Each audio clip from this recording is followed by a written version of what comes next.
Well, boys, looks like you started the fun without me. You're all sick. Every last one of you. We're going to need a bigger gun. What's the matter? You scared of things that go boom, boom?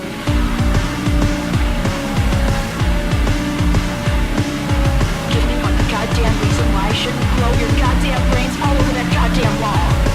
Michael, how the fuck are you doing? I'm actually very spectacular. Yeah, this is great. This is just all manner of great right now. We're doing Final Destination on the goddamn show today. Yes, we are. You are, of course, as a listener, listening to Double Feature.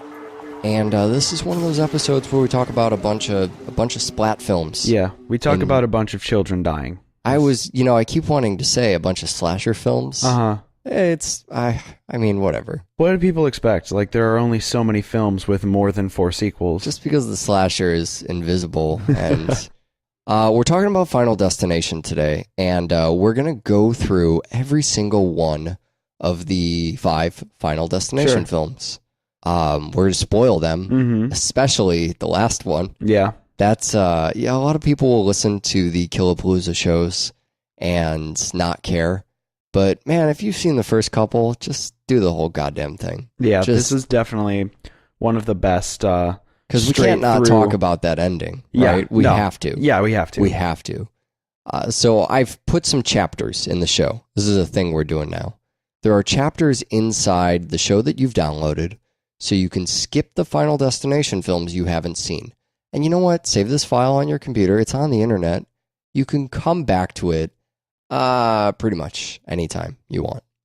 So we had a little bit of a scare when we came in the studio to record. Your mic is making a extremely loud hissing sound. Yeah, something was going on, and we were terrified that it was the actual microphone. Oh God, because the microphone's expensive. Microphone's expensive. Turns out this cable. Just the cable. Significantly less expensive. Still needs to be replaced. Studio is a nightmare. I've tried. I'm trying fundraising outside of Double Feature as well. I just pawned my keyboard amp for that beautiful Nord Lead 2. Also, if you look around the studio, you will notice the beautiful Nord Lead 2 is also missing. Yes, it's sad. I'm just gonna keep chalking it up to minimalism and not to our show being poor. What we're trying to do is streamline the show. I sold that keyboard amp, right? And I'm selling it on Craigslist, which if you don't live in the United States or a big city, you never use this. It's wanted ads on the internet. So selling this thing on Craigslist, and you get all these people throughout the week who shoot you an email back and forth. Somebody from some church or something wanted to buy it. And I didn't really even remember which person was which. Eventually, this girl said she's going to come pick it up. So this happened yesterday. So yesterday, she comes to pick up the keyboard amp. And it's always a little awkward when you meet someone from Craigslist. But I go downstairs to let her in here, and she's with her friend. And they're about our age. It's really awkward, though. Like, more awkward than usual. Yeah. Right? And I'm trying to remember back, because as we're walking up the stairs, something's just off. I feel like maybe I did something weird. I mean, I look like a fuck up, right? So that could be it, too. Right. You're going to meet a stranger on the internet. Who's this stranger going to be? And then he looks like me. But usually, Michael, my warm and charming personality, it basically just shows people that I'm not a serial murderer or rapist, within the first couple minutes in the interaction. Point of the story is this. As we're walking upstairs, I go, oh, are these the people from the church? And, because I'm a dick, because I'm going, they're religious, that's why they're weird, which isn't true at all. It's not like all religious people are weird, because most people are fucking religious, right? Yeah, so that would mean most people are weird. Yep. Clearly not true. However, as we're walking upstairs, I look down and I realize I am wearing my Machete t-shirts. Now, you've seen this shirt. I have. You know what this is. Yeah. For people who are not familiar with Machete, it's Lindsay Lohan, dressed as a nun, licking a very phallic-looking revolver. And I pretty much felt like the worst human being alive. Final Destination. Yeah. The point of that story is that we're taking donations. So donate.doublefeatureshow.com. My thought process on the donations is basically this. You go on iTunes, you buy a song. What does that cost? $1? Yeah, I think so. $1.29 or something to that effect. You go on there, you get our show totally free. Song lasts a couple minutes. We're on episode, 204? Yeah. That's hundreds of hours of entertainment. So I just want to vote with your dollar thing. Maybe it's only worth $129. That's fine. Donate.doublefeatureshow.com. Maybe a couple bucks more. You decide. The first Final Destination film is directed by James Wong. Uh-huh. Now, you've seen a couple James Wong films. Yeah. The other Final Destination films. Right. Final Destination 3. Yeah, yeah, right. So he was a writer on The X-Files and on that spin-off Millennium. I think he did the pilot for Lone Gunman, the other X-Files the other spin-off. spin-off. And then something that's, I think it's still going on now, American Horror Story. Yeah. Do you watch that? I do watch that. That's a pretty enjoyable show. Yeah, so James Wong kind of knows his stuff, but I think he's clearly a creepy guy, just based on what you've listed. Yeah, definitely. We have this movie now that's, looking back, it's a movie from 2000. It still feels like it's from 1996. Anything with Devon Sawa, for me, feels like it's from 1996. It's weird, isn't it? This is an era that we've only ever passed through. Sure. We've never quite... it's come up in the different slasher franchises, as you might expect. But never where we could sit and study it. Yeah. What was coming out around this time? Well, in slasherdom, this is, the year before Jason X. Sure. Freddy's long gone. Yeah. Chucky's in Bride stage. Yeah, that's right about there. Halloween is H2O. Oh, yeah. Halloween H2O was great. Yeah, and I think this is right around Alien Resurrection as well. So yeah, that's probably in there somewhere. All of these are all the movies that basically reinvented those franchises. Halloween H2O and Bride of Chucky, these are when they became serious films, right? Of course. And Final Destination starts there. And it's the first time we've ever seen a franchise, because we did Saw. Yeah. Which started just a few years after this, but it's so far disconnected Vastly from different. the 2000. Well, I think part of that is that this movie, all the time we're talking about didn't know it was a franchise yet. This film identifies with the other horror movies of the time, not the other slasher franchises. Right. So it's not looking to Jason and saying we have sequel potential. It's looking to, to Scream and... Urban Legend. Yeah, Urban Legend. I know what you did last Creepers. Summer. Sure. A lot of these movies that were just these kind of teenage, I want to call them 90s horror, but I guess it was early late 2K. 90s. Yeah, you got it. So something about that. I mean, it's just perfect. The look, the actors, Sean William Scott. That's how you know. Right? That's how you know exactly what this movie's going for. Because on the flip side of things, American Pie was coming out. Right. That was, Dude, where's my car? Yeah, right. Although American Pie in and of itself, it's on 9 movies now, 14 we'll movies. have to do Killapalooza with American Pie, but the only two people American that die Pie would be you and me. Rivaling, Now That's What I Call Music. Oh my God, or The Land American Before Time.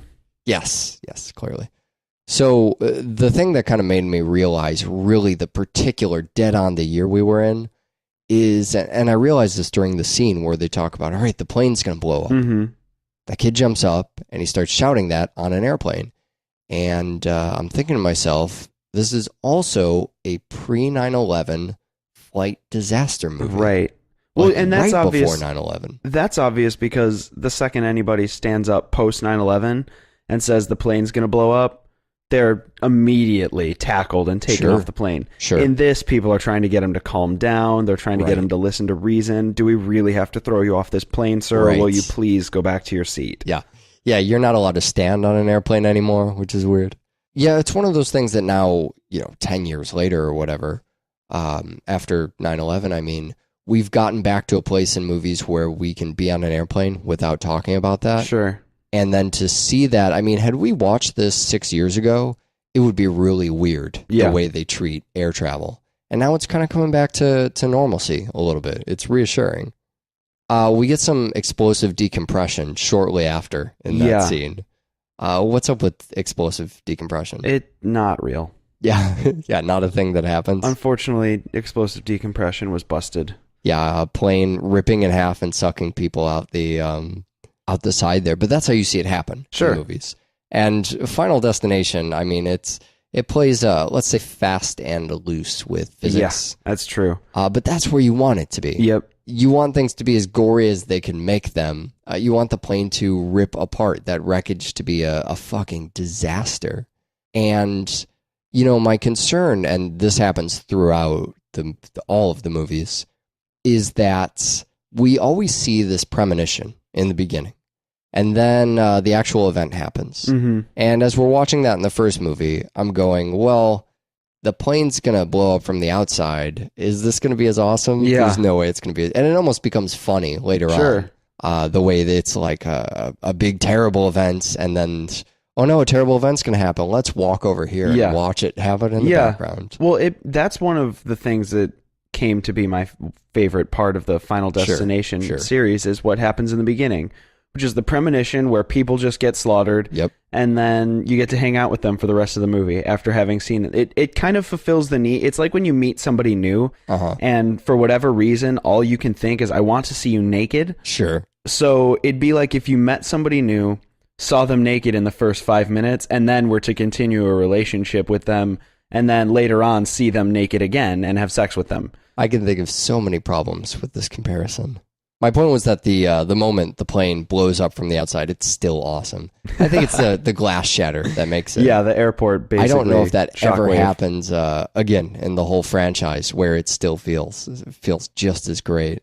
And then we move into what feels a little bit more like The Terminal, just this kind of trapped in one place movie where we get the eye shine testimonials and that stuff. I was starting to think, I don't know why, because I don't think about these things at all as they're happening, that this might be a whole movie that takes place on a plane, which would be bizarre given the concept of Final Destination.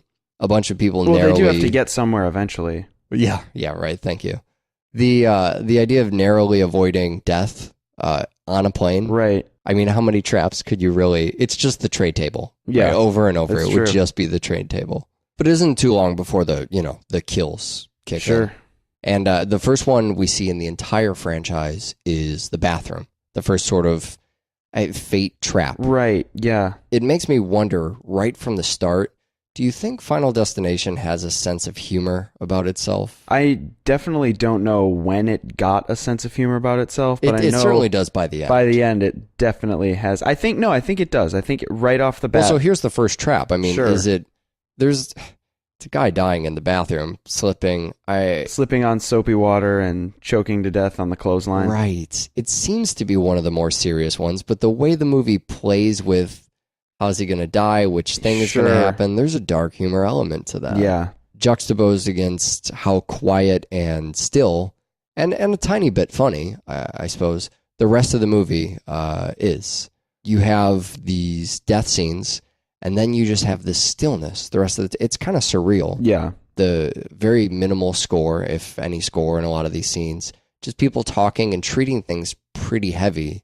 It's like Final Destination's just wearing a straight face the entire time. And then Tony Todd shows up. Oh my God, Tony Todd. Thank you. It's perfect because that's how I feel about Tony Todd. Mm-hmm. He's quiet. He's still. He's got gravity.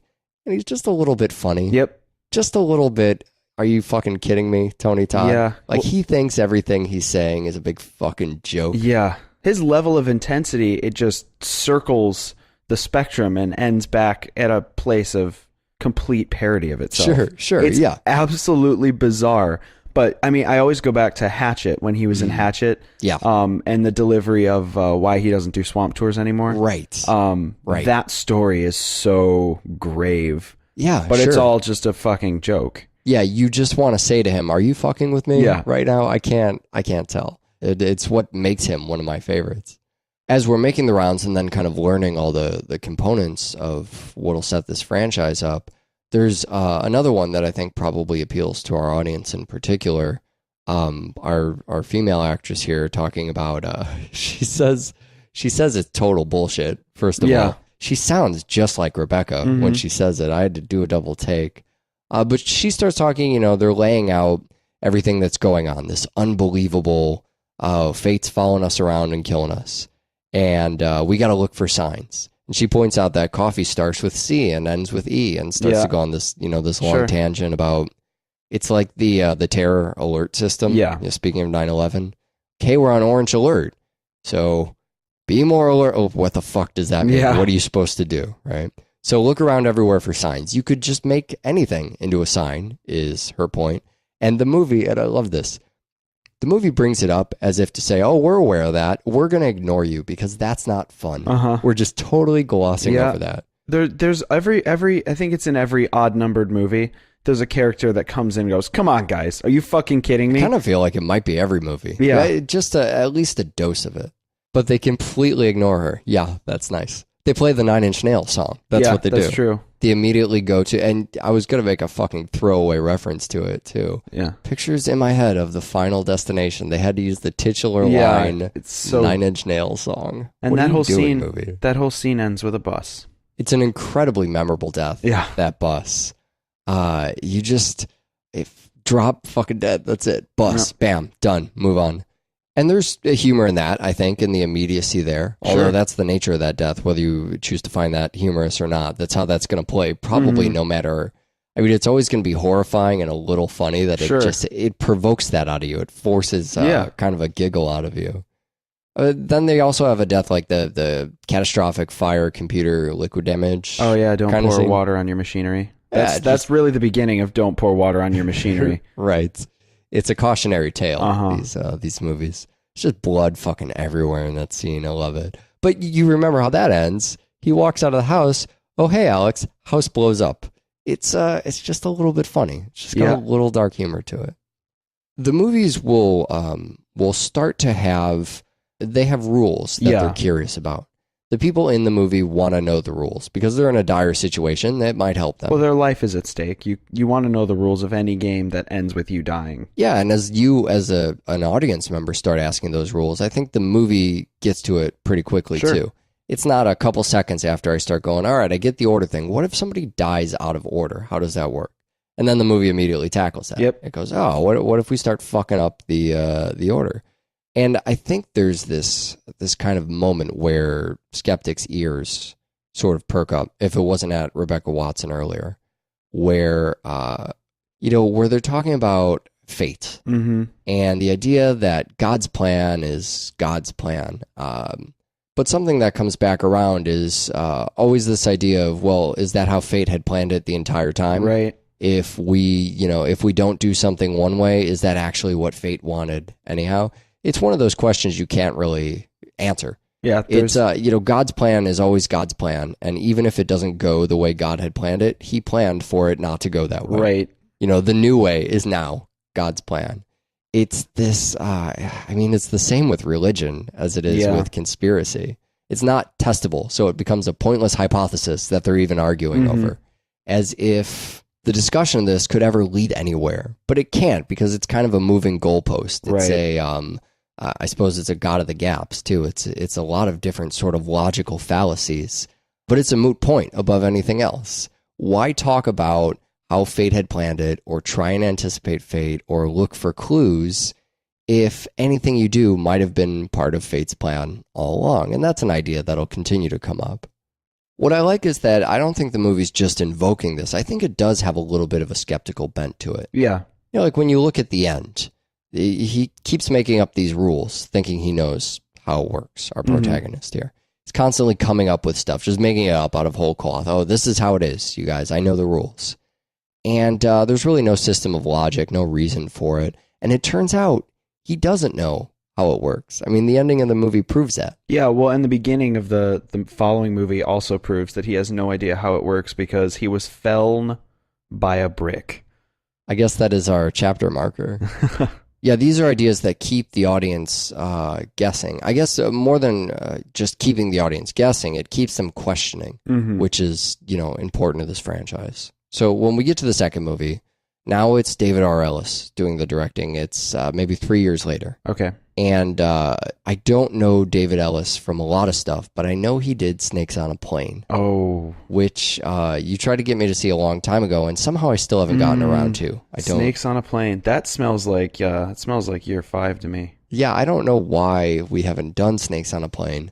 I like that we're at a point in the show where I don't go, why haven't I seen snakes on a plane? I just go, why haven't I put that on the show? Yeah. Never seen it, don't understand. It's, man, this is just a marvelous opening road scene. Oh my God, I fucking love that. It kicks off with this, I mean, the log battering ram kill is throughout the franchise still one of my favorites. Just smearing fucking human being through the back of the windshield. Cop brains all over. It's violent and slow and devastated. The whole thing's great. The whole pileup scene. It's amazing because you realize how wide your mouth can really get. Because you never get a chance to close your mouth. Sure. Because the next thing is already happening. Yeah, it's agape the entire time. Well, it's the point where I realize what Final Destination is. Or at the very least, if not that, what I want it to be. I want the quiet moments. I want to go slowly about our lives. And then I want to reach occasional brutal traps like this. And I love that every single movie opens with a show-off piece, really. A fucking show-off piece. Look, this is what you are in store for. This is what you signed up for. That's no heavy cannon, no real slasher, just the core basics of what we come to these movies for anyways. Especially after you and I just did a franchise like Saw. Yeah. You know, for a movie that, I mean, this is a movie that almost has traps. We've been using the word traps to describe them. But it's not similar in the least. I don't even think you could... Goldberg. They're little Rube Goldberg events that fate is weaving based on whatever horrifically dangerous situation the characters decide is a good idea to be in. Yeah, the Goldberg thing is perfect. I mean, it's these chain reaction, these chain event deaths.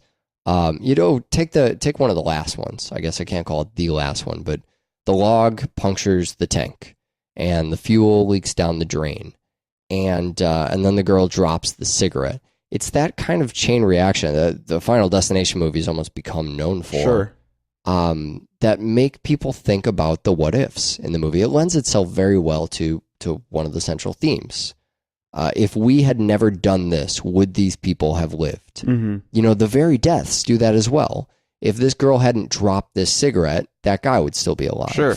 It's like a macro version of, you know, in a broader sense, when they're talking about, had I not journeyed here or done this or caused this to happen, would these people still exist?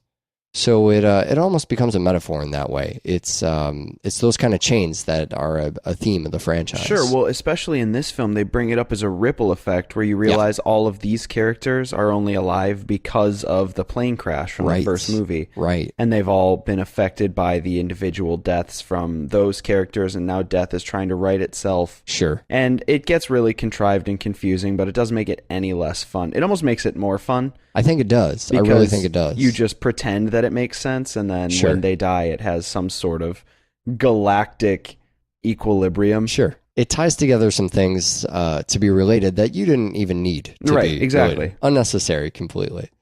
You know, we have that opening scene, and it turns out it's not her friends we're following around. And I love that about it. You think you have your little pack, all those people die, and so then you find out all these other people are related to the earlier one. Right. And that lets you play with the rules a little bit more. It lets you play more of those experiments in your head. And Ally Larder's back, which I'm totally a fan of. It kind of makes it a woman's game now, which I really like that about it. I think Final Destination 2 might be one of my favorites for that reason, that you have these this kind of dynamic between these two girls leading everybody else, that she makes it over from the last film. Allie's from, she was in the show Heroes. She was really great in that. Some of the early Heroes stuff is really good. And she just makes such a good lead. You didn't realize this is starting to sound like some of our other franchises, but you didn't realize the potential she might have had. Sure. She was very doughy-eyed in the first movie, and now she is hardened by the awful things that have happened. It's bringing that actress back, but almost giving her an entirely different role to play. Yeah. Because, you know, a brick didn't fall. A fucking brick, man. I mean, how ridiculous is that? I love that. I hope that it's all got beautiful. something to do with, like, Devon Sawa not wanting to re-sign for another So they FD, give him so they kill him in the embarrassing most death. embarrassing way possible. Oh, God. The best way to go is that Incubus kitchen fire. Yeah. That thing is great. That track just fucking rocks. That whole the oil fire and the I think he was making breakfast tacos. Yeah, something like that. Probably. You and I have known each other for 95 years, and I just realized this today. I was so excited about it. I burnt myself in a horrendous oil fire that, let's say, looked just like this film. Yeah. Making you Robert Rodriguez's Sin City breakfast tacos one day. Yeah. Long time ago. And the story always made me angry because on my beautiful pale hands, I look like I've never worked a day in my life except that one fucking oil burn. And I just noticed today it's not there anymore. Well, there you are. Hooray, 10 years goddamn later. So this guy, there's the fire that's fucking everywhere, and the ending that's arbitrary but vicious. Just bam, eye socket. The thing that I love about this compared to some of these other deaths is it feels like, he's really doing battle here. He's got a setup where he can he's not a victim. This isn't the dentist's office so much where he's just locked down and death is going to happen to him. He's got some breathing room here, and he's going to fucking go toe to toe, and he loses in a miserable way, in a miserable, quick, simplistic way. That's why you don't want it to happen in the dentist's office, though. You're tied down. It's not your domain like it is in your home. It's just so much more unfair. But that dentist's office is that you could see the writer's brain start moving. Sure. Where don't people want this to happen? Dentist's office. People don't like the dentist. Yeah. Well, and that was the beginning. Oh no, it wasn't the beginning of Pigeons. It was just a second chapter of Pigeons. Pigeons, I mean, that's the point where I'm going, you have to be fucking kidding me. Pigeons are also a reoccurring motif in this series. For some reason. Don't know why. We never know why. Because they're disease-ridden and they're the harbingers of death. Because they're fucking absurd. Because they're Tony Todd's straight face. Yeah. Where you see pigeons and you go, are you fucking with me right now? Mr. Todd comes back, but now he's super magic, right? Yeah. They give him a lot more gravity. He's got his own layer at this point. He is the magic Negro of this series. Well, he's one of them. Yeah, that's true. There are plenty of magic Negroes throughout Final Destination. We've talked about that concept a little bit before, I think. Yeah. Well, but it's this almost kind of racist idea. It's not kind of racist. You think it's just it's purely pretty racist? Fucking racist. What's your take on the magic Negro? How would you explain that? The magic Negro is it's a character that shows up in literature and now film, where it's a uneducated black character who comes in and has the insight that changes the downtrodden white character's fate. Sure. It's simple not job. They always have a simple. It's Hudsucker Proxy. Yeah, exactly. It's not. They don't necessarily have magic, right? But they are the turning point in the actual lead's life, and they have this little grain of insight into how they should handle their problem. It's disguised as being not racist because they have magical powers. Yeah. So it seems like that's a total token character. You forfeit your civil rights for magic. Sure. Which sometimes I would consider that. Well, it's kind of it seems like a pat on the back kind of. Yeah, a pat down extremely. on the back.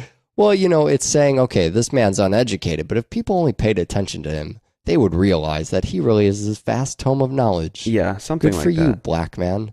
Yeah, you're right. It's just totally racist character. I want to talk about Final Destination 3, but we can't end 2 without talking about that plate glass kill, which is one of those Final Destination kills that, along with the bus, I mean, it goes on the top 10 list. Yeah. Just flattening. We start to get a lot of that throughout the series. Yeah. It's like Jason and the fucking harpoon. We just realize that's one of them, and people love that one, and let's call back to it.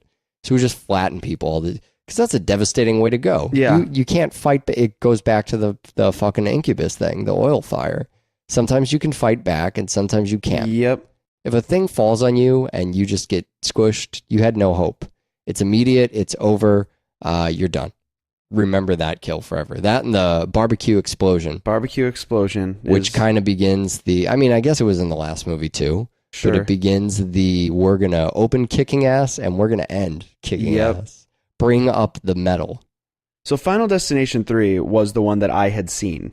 I had not seen any of these other films except FD3. And it's still one of my favorites. Yeah, right. FD3 is the carnival, the roller coaster. Yeah, it's the Mary Elizabeth Winstead movie, too. She's so good in this. Yeah, she really is. Oh, my God. Yeah, that and the carnival put together, it does make this one of the best ones. Right. Well, and it has that cute little Abraham Lincoln gimmick where she's taking pictures for the school yearbook while the whole class is at the carnival. So, God, I think about that as another Pigeon moment. right. She whips out a picture of Abraham Lincoln, and I'm just thinking, what the fuck? I was literally confused. I had to ask you what the fuck she was doing. Well, because of how absurd that was. the photo of former President Lincoln Yeah. had a little crease at the top of his head, God. which is to let you know that it was fated that he was to be assassinated by being shot in the head. If And this, only we had looked at the picture, Michael, this- we would have known. this translates to two other things. It translates, one, to the rest of Final Destination 3, where Sure. all of the photos of her friends, whether or not they have an Asian girl's camel toe in them, Oh, God. also have some sort of foreshadowing how they're going to die. Right. Buried deep within the background Sure, of the sure. image, and it's usually the blurry section. Yeah. The other thing that it predicted was that a shadow on the World Trade Center meant we all should have seen 9/11 coming. I don't know how we didn't see it.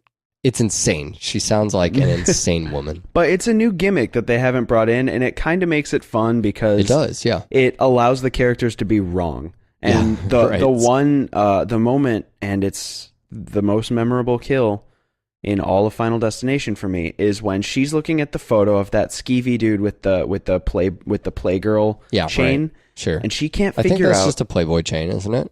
I don't know. I don't think it's Playboy at all. I I think don't know it's what that some is. trucker babe. Okay, yeah.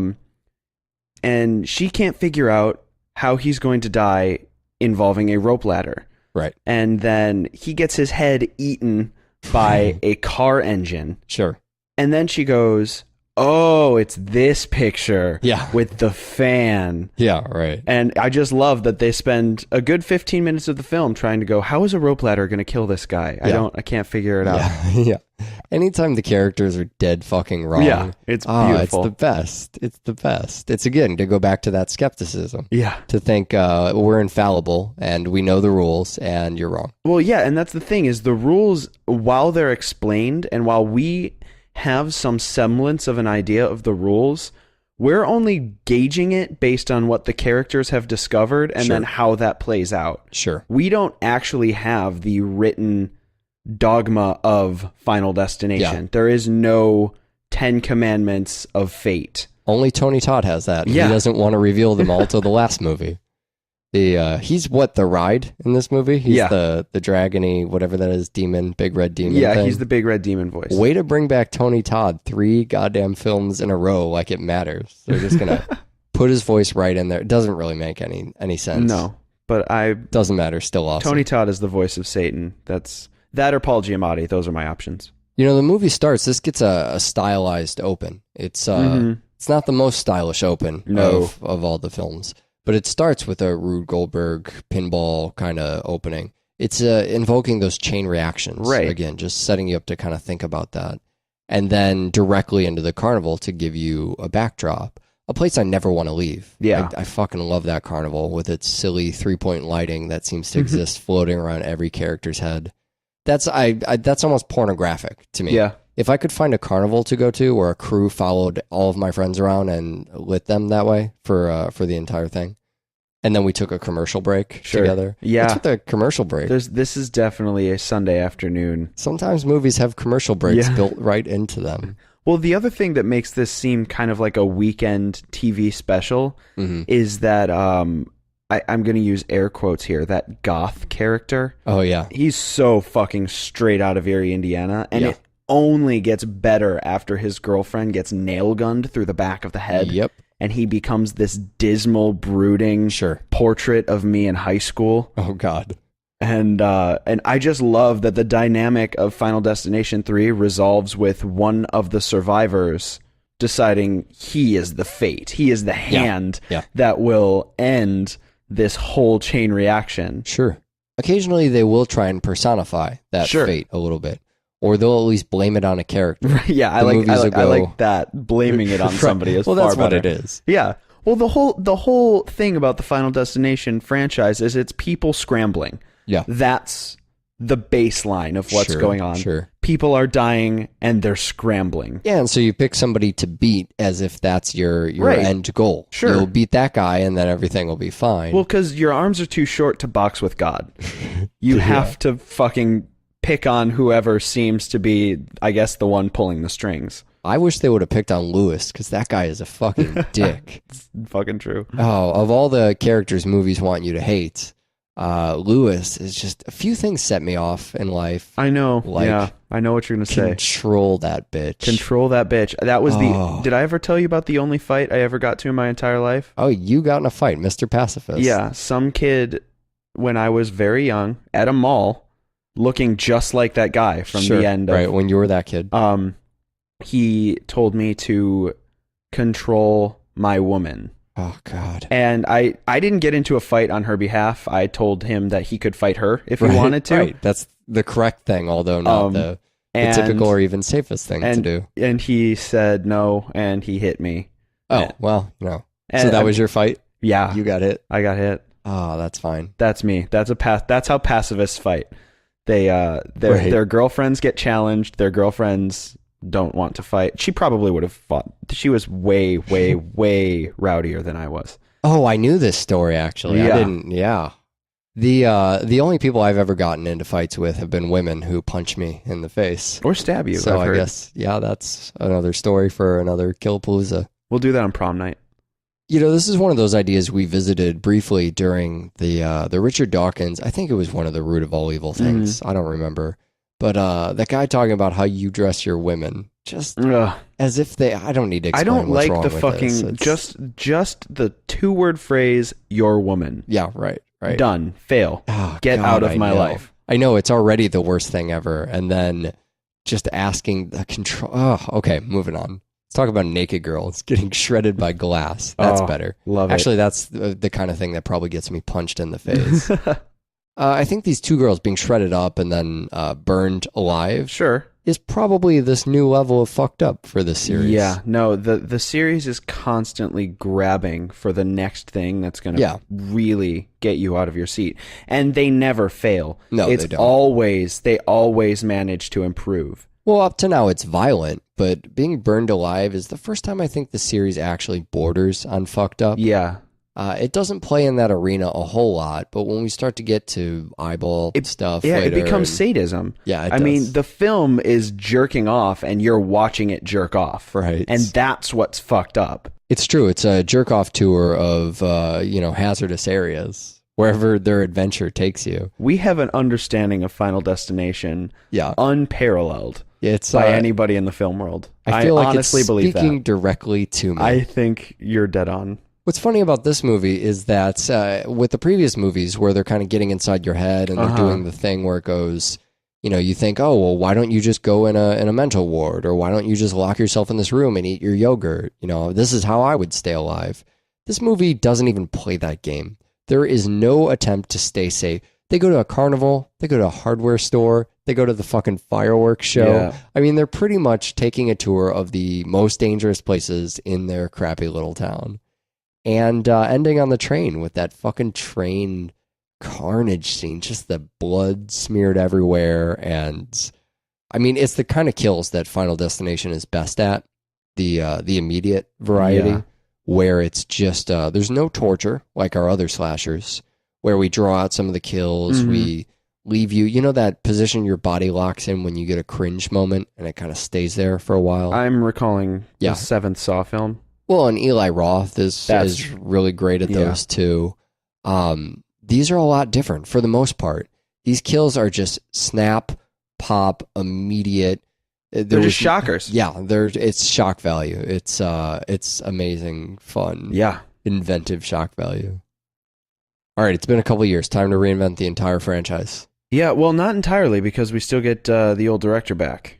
Yeah, that's not reinventing the franchise, I don't think. It's David R. Ellis doing the 4th one. Right. So we've been alternating now between James and David. But this is the Final Destination. There will be no more Final Destinations. This is the final destination. Yeah, it's somewhere between a reboot and this is the last one. Sure.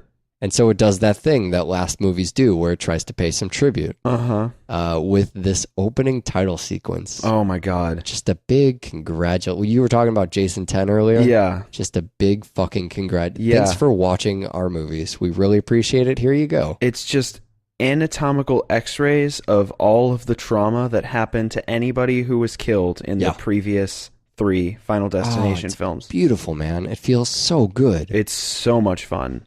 And then you go straight to NASCAR, which is just, I guess, where you need to go. What's more exciting than NASCAR in 3D? Rom-coms in 3D? Oh my God. Love Lays Dying, I think is the... It doesn't look like a romantic comedy. It to is, me. though. They bring up this idea of a chick flick in 3D. And it's not X-rated. Like, I can see an X-rated chick flick in 3D. Sure. But this is, well, again, from what we see of the movie, it's an action movie. It's not a chick flick. They're probably just making fun of it that way, saying, oh yeah, that looks like a chick flick. Sure. As if to say, you know, oh, that guy who kicks all the time instead of punching, his movies are weaker than everybody else's movies. I love the idea of a chick flick in 3D. For as much as I hate 3D, I think that just says we've hit the point of oversaturation. We don't care anymore. We've been in the arena of 3D for so long that, you know, when people say they don't want the 3D in their movie or in a movie they go see to be obnoxious, I think they mean this movie. Yeah. This just reeks of early era 3D. Well, it does that thing with 3D that they quickly divorce themselves from. Sure. Which is shots, characteristically, the shot where that mechanic falls on the wooden plank and it comes out his mouth. Sure. We're sitting here watching it on your HD television that is in regular D. Right. The regular amount of D. 2 dimensions. Missing one. There we go.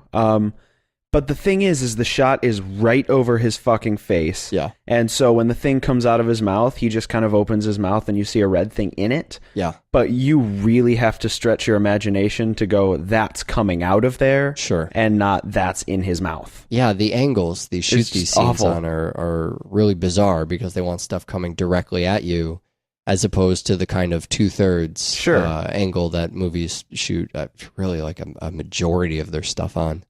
And things will just pointlessly fly at the screen, too. That's how you know it's 3D. And the things that fly at the screen look like fucking Acme cartoons. Right. Well, with little to no prep, I would assume that the last 2 movies are in 3D, just based on how many things fly at the goddamn screen.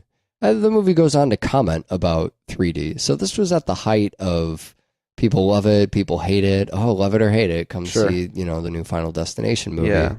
And just now we've gotten to a point where we could actually have chick flicks in 3D. I can't get my head around why everything's not in 3D. It should be all or nothing. You think so? I just you don't want fucking completes. I don't fucking care. Right. Anymore. I'm not, honestly, I don't go to see films because of the amount of dimensions. The amount of dimensions that I'm paying for when I go to the ticket has to be more than 1. I've seen films in 2, 3, and 4D in the theater, and they vary based on the actual content of the film and not the amount of Ds that I'm seeing or smelling. You are referencing, I assume, Spy Kids. Spy Kids 4. And not Piranha. That was great. There's different amounts of Ds. Different amounts of D. In different ways. Oh, actually, Piranha's going to actually have an all-new different type of D when Piranha 3 Double D comes That's out. what I was talking about. I don't know where that fits on the D scale. Why are we still talking about this? Boobs. You're full of it. I know what actually brings you to these movies. Okay. And that is, well, I suppose it is boobs. But the massive deaths that this movie promises. Honestly, that is it. If you just get a list of how many characters are going to die in each movie, if I perform this experiment where I said I have 5 films and in one of them twice as many people die, you'd go, great, let's watch that one. Okay, actual real life experiment. Uh-huh. I saw a list when The Expendables came out, the first one. Sure. And it was about all of the different action heroes and stars that were in the Avengers, that were in The Expendables, and it had a list of their films and the body count for each film. Right. I went through and watched just the films with the highest body counts. Of course you did. Of course you did. I didn't pay any attention How to well do I know you that is actually a thing that happens? Yeah. Of course. We have to have all these mass deaths because of the opening NASCAR scene. Yeah. It's like a buffet, man. It is. It just says, hey, have you seen these franchises before? All right, well, look at all of these characters. What do you think's going to happen to them? What I love about that opening NASCAR scene, unlike the other opening scenes, is there's total mayhem. Yeah. Unlike the previous ones, there's about 6 to 8 characters who die very specifically, and you see them each die. Yeah. There's about 50 people, and they just all get crushed and burned and sliced open.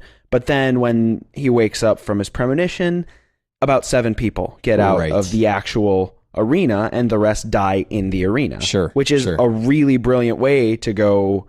It's not just when everybody in question escapes. It's a slightly different take on the funny scene at the end of every premonition where they go, oh, we should walk out, huh? Yeah. Oh, look at all that stuff happening back there. Yep. You actually need to keep paying attention and tabulates who stayed behind and who we're not going to have to worry about for the rest of the movie. And even so, when a tire comes flying, your count is immediately changed. Yeah, that's it. Yeah, there's the tire death. There's the bus callback that the movie does. The movie also experiments with the idea of breaking the chain. I think that this is something that I've kind of just ignored up to that point because it confuses me. Mm-hmm. And now this film says, a big part of our plot is going to be the fact that, it's confusing. No one knows how the chain works. Mm-hmm. Does breaking the chain do anything? What are the rules here? They go back to that original idea of... we don't really know the rules. Yeah. This isn't Scream. This is how it differentiates itself from Scream, which is, haha, here are the rules of horror. This movie says, we have no clue what our rules are. Someone help us. And Tony Todd is nowhere to be found in this film, so what the fuck are they going to do? The only magic Negro is Chicago Wind from Black Dynamite. I'll take it. So maybe we never really got to the bottom of that, and maybe we still don't get to the bottom of breaking the chain. And what that well, means. And the other thing, other than breaking the chain, that they really get in depth of is right at the end, where they go back to that thing from the first movie that you were talking about, where it's, the extrapolation of how far ahead fate can plan. Double thinking, triple thinking, reverse psychology, reverse psychology. If we do this, are we playing into the plan that fate had all along? Yeah. Maybe fate wanted us to be sitting at this cafe. Right. And then a truck comes through the fucking window. Sure. And it's right back to that goddamn 3D anatomical crush fest. That post-Magic Negro, Mortal Kombat, Mortal Kombat X-Ray, I guess. That's after, we didn't mention the sprinkler system bit. The thing that makes me fucking nuts about the sprinkler system, so he's laying there, and he's trying to get the sprinklers to go off. Uh-huh. Everything's on fire. We're continuing our water motif. The whole, just a PSA on water, turns out is bad for electronics. Yeah. It's not covered by your warranty. You just gotta be careful around that. Other really corrosion. Important thing is flammable liquids are flammable. That is true. They will inevitably leak towards you. Yeah. They're magnetically drawn towards you. So the sprinkler system saves the day, but it doesn't go off unless the system itself is on fire, which is a unique model of sprinkler I was not aware of. It's one of those time-saving sprinklers. So if the room is just floor to ceiling flame, that's when the sprinkler is trying to save water, I guess. And that's where we get another nail gun there. I really like seeing the nail gun Can't get show enough up. Of those. But I think the most strange kill, and you noted it when we were watching it, was when she gets caught in the escalator. Yeah, right. And they painstakingly show you each section of her body being ground in between these fucking escalator gears. Right. It's the only time in pretty much the entire franchise where, maybe save the tanning beds, where we watch the painstaking, sadistic demise of a character we love. Yeah. And it's not shock, something's through their mouth, they're dead, don't worry, move on. Sure. He's trying to save her for the entirety of her body being ground into fucking paper. Yeah, I guess that really is the most brutal one. There's a couple I can think about, but even the way it ends, I mean, it's still immediate slice and moving on. Doesn't lose its signature at all. So the most recent Final Destination then is... Five Skull. Five Skull. Which it's still called Final Destination 5. Right, but the poster was called Five Skull. Yeah, it's just a big skull. It's a 5. Giant 5. We're supposed to know what the fuck that is. I would have known had I been paying attention to these films. I would have shit my pants seeing Five Skull. You know what I mean? Right. Well, it's not even using the same typeface as the other movies. I would have known. Yeah, it's saying we're an established franchise, and you're thinking, I don't know. Hold on a second. But it's funny, after we were talking about Saw and how they labeled them all with numbers except the goddamn last one. we actually make it through Final Destination doing 1 through 5. Yep. Thanks, Final Destination. And the opening credits are, I mean, they took a page out of the last book. They said, let's make the opening credits fucking awesome. Let's throw everything that killed people through some glass. Yeah, just one at a time. And it the almost music's has all James Bondy. Yeah, I was just going to say, it's a fucking James Bond feel to it. Beautiful. Yeah, it's really, really great. It's stylized in a completely different way, a much less metal kind of way than the last one, but still just fucking great. It feels darker tonally. It's just got more of a serious... Love everything about it. This is Stephen Quayle doing this movie. He's the first one kind of new to the franchise director-wise. This is his first full-length feature. I mean, he did second unit stuff on some Cameron pictures before this. On Avatar and on, I think, Titanic as well. And so he comes into this with the opening credits just winning us over, completely right in the beginning. And then we get this bridge. Oh my God, the bridge. And so I'm worried at the beginning of this. Yeah. That it's a bit of a letdown. Well, the one thing that we were discussing is that the movies have gotten to the point where they start and we go, oh yeah, what's the disaster this time? Right. And impress us. We're please. sitting there going, can't do a car pileup. Yeah. Can't do a plane crash. Sure. Can't crash a roller coaster. Like, we're telling them what they can't do. I like how you throw crash a roller coaster in like that's on the same level as... Whatever. And we're basically... Because how many massive catastrophes can you really come up with that don't involve driving a car? No, I hear that. Or an airplane. Yeah. Or a train. They even fucking blew their load on the train at the end of the third movie just for the shit of it. Sure. And now there's a bridge. Yeah, and people are just falling in the water. And I got to tell you, man, I'm super let down. Really? This is it? People are just going to fall in the water. I started let down, but you can attest that by the end, I was a ball of nerves. Yeah, I agree with you. Well, that's the thing is I'm thinking, oh, boring, falling in the water. And then a car falls on her, and I'm thinking, well, there's no blood, but I guess I'll take it. But when the fucking wire bloodily whips the guy off the side of the bridge, just that smack instant Final Destination kill, then I go, well, this could turn around. Sure. Well, that's immediately followed by the tarring. It is, yeah. Again, in terms of things that are kind of fucked up that Final Destination plays with.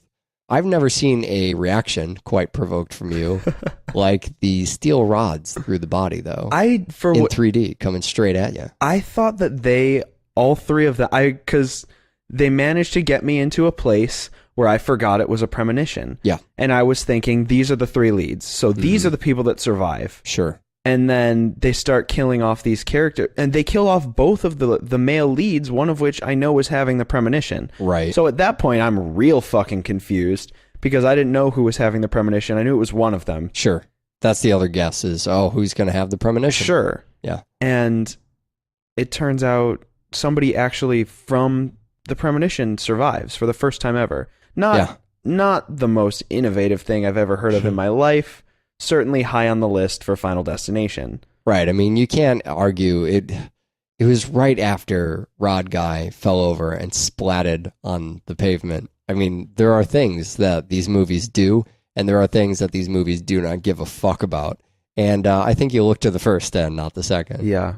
You look to the leg splint ragdoll Jim drops of my the franchise. Favorite fucking death. How many of these are you going to say that about? This is my favorite. Is it really? Yeah. My favorite death in the Final Destination franchise. She could have a tack in her foot. Oh no, a screw in her foot. That might be She's bad. going to get electrocuted. I hope she doesn't hurt herself. Yeah, right.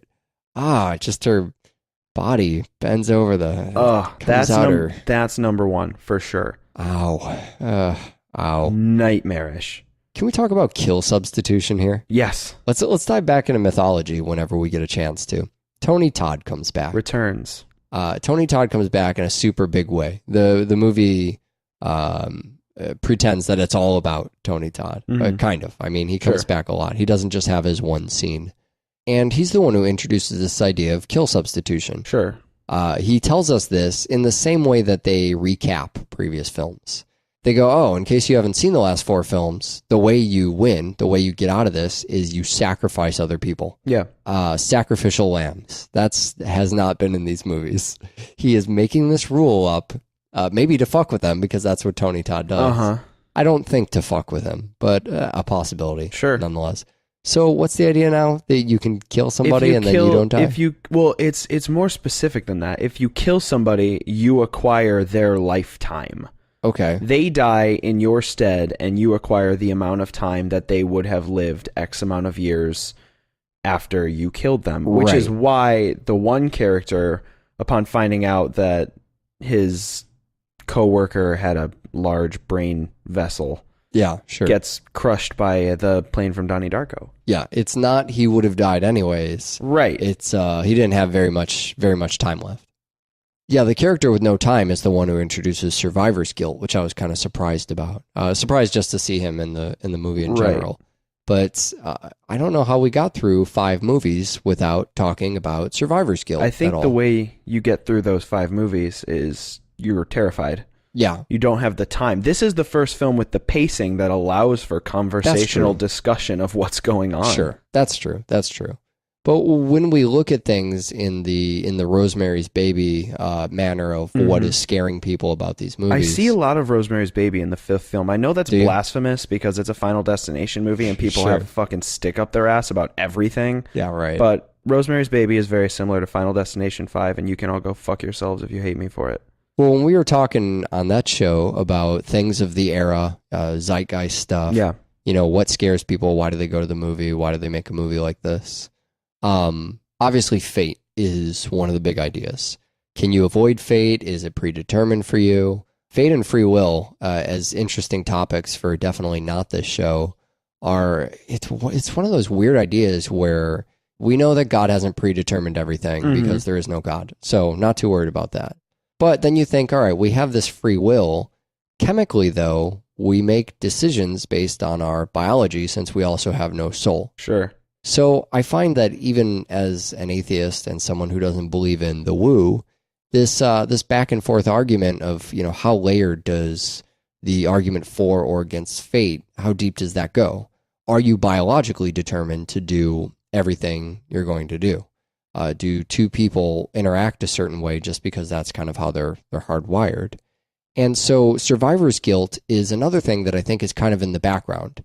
It's kind of, look, all these people died, and now you feel guilty for it. Maybe not that you caused it, but in a weird way, that's almost more, I think the franchise leans on it a lot less, but that's more at the front of what drives a lot of the plot. Sure. Those beginning moments are always, did we cause, that's the central thing. Did we cause this? It weaves right in with the fate component. Right. Are the decisions we were making, did other people die as a result of that? Sure. Did I indirectly kill people? Well, they touch on that in another way in this film when the one character gets angry that he saved his girlfriend in the premonition. Sure. And he's all, well, why did she deserve to live and I deserve to die? Right. That's just another version of what kind of power you play in a catastrophe. Yeah. What steps you could have taken to save more or different people. Yeah, maybe I could have saved more. That's another component of survivor's guilt. Just a reoccurring motif, much like I don't know, Paris would be throughout the movies, or 180. Paris wants was to go to fucking Paris for some reason. Paris was a really interesting motif, especially in this film. Fuck you, Paris. Of the headier ideas that the movie toys around with, that thing you touched on briefly, that people, the humanism element, saving people or people not deserving to die. One of our characters, who ends up being our villain, comes to that realization. It's a particularly strange scene because he comes out and he says, well, why does, I was going to kill somebody because that's what you do. It's sacrificial lamb thing we talked about, so that I could survive. But why does she deserve to die? Neither of us deserve to die. And it comes to this great humanistic moment. People don't deserve to die. Anyone. Nobody deserves to die. And he gives this impassioned humanistic speech. And then he decides to kill Molly for basically no reason. Right. What makes you deserve to live? So we got to a point where we thought almost a Pilkington level of profound, something this guy was delivering here. Profound inanity is what I like to call it. Sure, that works. And then you realize, oh no, he's just fucking psycho. Right. There's nothing. This just accidentally came out. He is a drunkard trying to weave poetry. If none of us deserve to live or die, then why do it? It's up there with the lesser of two evils, something that could drive normal people to become evil. Normally good people to become evil. Crazy is another one of those things. Not the lesser of two evils. He's not stuck in a philosophical qualm there. He's just fucking nuts by the end of this movie. Becomes a bad guy. So all that's well and good, and yeah, nice little talking points for the movie, but I don't care about any of that fucking stuff. Well, going back to Paris, there is one thing you care about. It's that he's got got a job in Paris that the entire time in the film they're debating whether or not he's going to fly to Paris. Right. And then you realize that flying to Paris is a familiar circumstance in the Final Destination series. This debate he's having is everything we've been talking about, man. The whole movie it's just bringing back another layer, maybe something you don't even realize. So at the end, and this is when I was talking about earlier in the show, there's going to be heavy spoilers. Skip if you forgot or lazily just put your iPhone in your pocket or whatever. Gets on the plane. And for a couple of films now, I've been hoping they would do an alternate take kind of thing. Yeah.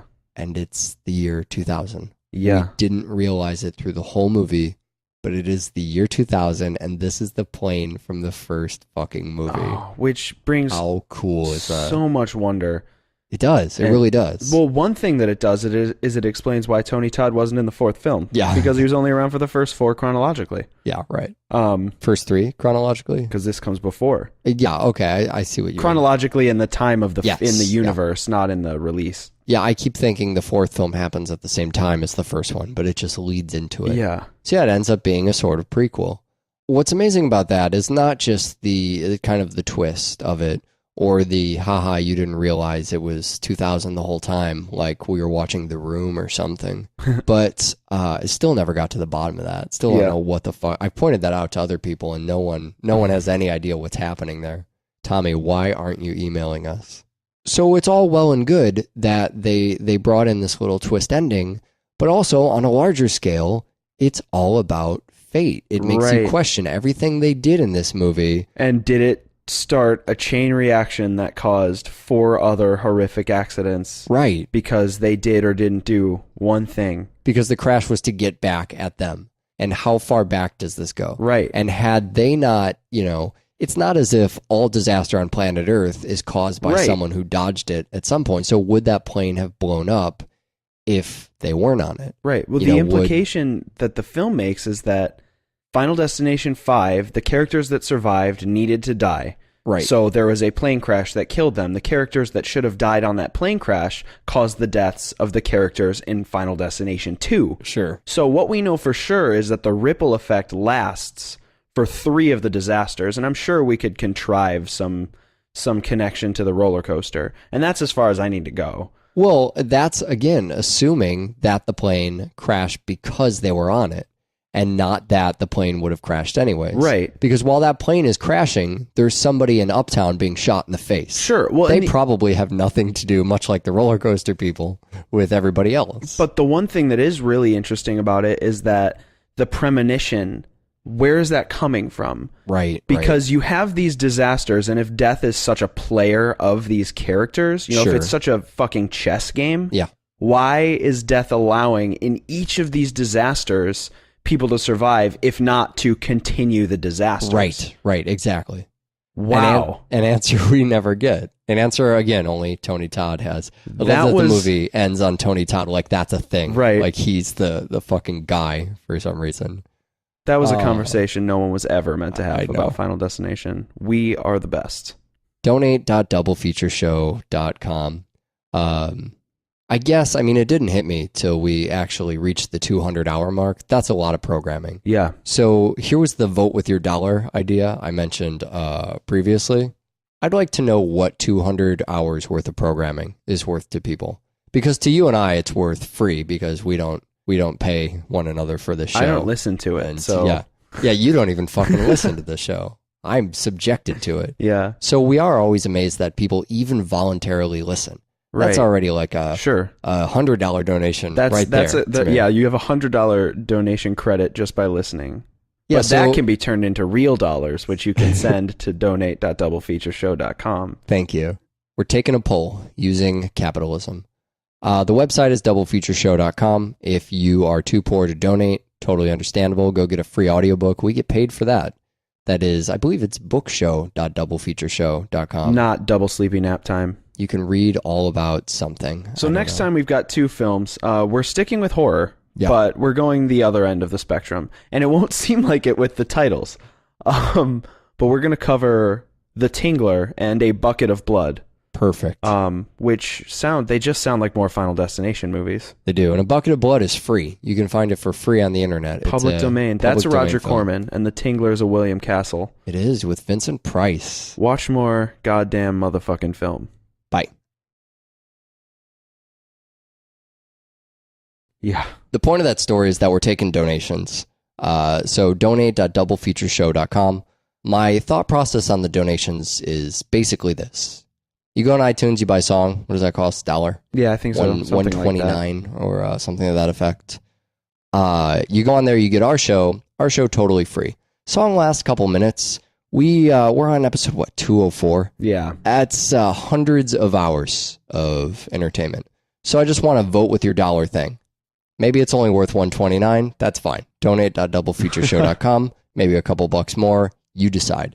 The first Final Destination film is directed by James Wong. Uh-huh. Now, you've seen a couple James Wong films. Yeah. The other Final Destination films. Right. Final Destination 3. Yeah, yeah, right. So he was a writer on The X-Files and on that spin-off Millennium. I think he did the pilot for Lone Gunman. Uh-huh. The other Sure, X-Files the other spin-off. And then something that's, I think it's still going on now, American Horror Story. Yeah. Do you watch that? I do watch that. That's a pretty enjoyable show. Yeah, so James Wong kind of knows his stuff, Sure. but I think he's clearly a creepy guy, just based on what you've listed. Yeah, definitely. We have this movie now that's, looking back, it's a movie from 2000. Uh-huh. It still feels like it's from 1996. Anything with Devon Sawa, for me, feels like it's from 1996. It's weird, isn't it? This is an era that we've only ever passed through. Sure. We've never quite, it's come up in the different slasher franchises, as you might expect, but never where we could sit and study it. Yeah. What was coming out around this time? Well, in slasherdom, this is, the year before Jason X. Sure. Freddy's long gone. Yeah. Chucky's in Bride stage. Yeah, that's right about there. Halloween is H2O. Oh, yeah. Halloween H2O was great. Yeah, and I think this is right around Alien Resurrection as well. So yeah, that's probably in there somewhere. All of these are all the movies that basically reinvented those franchises. Halloween H2O and Bride of Chucky, these are when they became serious films, right? Of course. And Final Destination starts there. And it's the first time we've ever seen a franchise, because we did Saw. Yeah. Which started just a few years after this, but it's so far disconnected Vastly from different. the 2000. Well, I think part of that is that this movie, all the time we're talking about didn't know it was a franchise yet. This film identifies with the other horror movies of the time, not the other slasher franchises. Right. So it's not looking to Jason and saying we have sequel potential. It's looking to, to Scream and... Urban Legend. Yeah, Urban Legend. I know what you did last Creepers. summer. Sure. A lot of these movies that were just these kind of teenage, I want to call them 90s horror, but I guess it was early late 2K. 90s. Yeah, you got it. So put some chapters in the show. This is a thing we're doing now. There are chapters inside the show that you've downloaded, so you can skip the Final Destination films you haven't seen. And you know what? Save this file on your computer. It's on the internet. You can come back to it pretty much anytime you want. So we had a little bit of a scare when we came in the studio to record. Your mic is making a extremely loud hissing sound. Yeah, something was going on, and we were terrified that it was the actual microphone. Oh, God. Because the microphone's expensive. Microphone's expensive. I think Turns it's just out this cable. just the over here. cable. I don't. Significantly less expensive. Still Our needs to be replaced. Studio is a nightmare. I've tried. I'm trying fundraising outside of Double Feature as well. I just pawned my keyboard amp for that beautiful Nord Lead 2. Also, if you look around the studio, you will notice the beautiful Nord Lead 2 is also missing. Yes. It's sad. I'm just gonna keep chalking it up to minimalism and not to our show being poor. What we're trying to do is streamline the show. I sold that keyboard amp, right? And I'm selling it on Craigslist, which if you don't live in the United States or a big city, you never use this. It's wanted ads on the internet. So selling this thing on Craigslist, and you get all these people throughout the week who shoot you an email back and forth. Somebody from some church or something wanted to buy it. And I didn't really even remember which person was which. Eventually, this girl said she's going to come pick it up. So this happened yesterday. Well, boys, looks like you started the fun without me. You're all sick. Every last one of you. We're going to need a bigger gun. What's the matter? You scared of things that go boom, boom?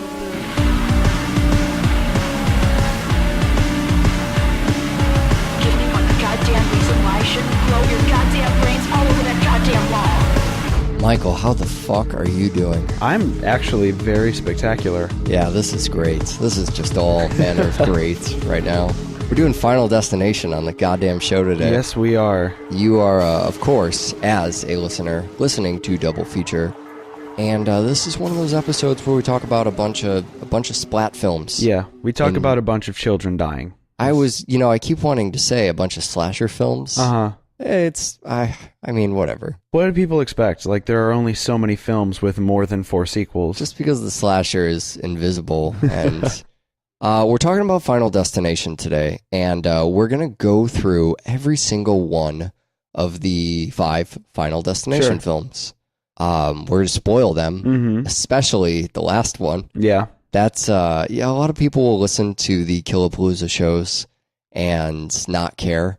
But, man, if you've seen the first couple, just do the whole goddamn thing. Yeah, this is definitly one of the best. Because we can't not talk about that ending, right? We have to. Yeah, we have to. We have to. So yesterday she comes to pick up the keyboard amp. And it's always a little awkward when you meet someone from Craigslist. But I go downstairs to let her in here. And she's with her friend. And they're about our age. It's really awkward, though. Like, more awkward than usual. Yeah. Right?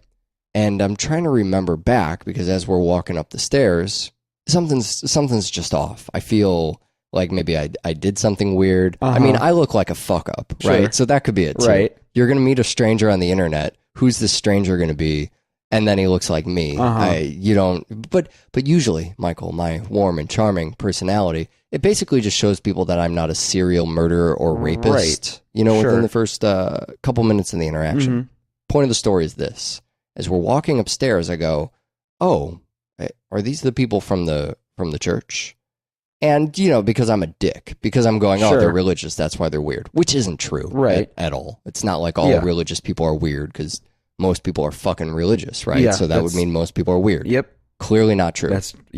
However, as we're walking upstairs, I look down and I realize I am wearing my Machete t-shirts. Ah. Now, you've seen this shirt. I have. You know what this is. Yeah. For people who are not familiar with Machete, it's Lindsay Lohan dressed as a nun licking a very phallic-looking revolver. And I pretty much felt like the worst human being alive. Final Destination.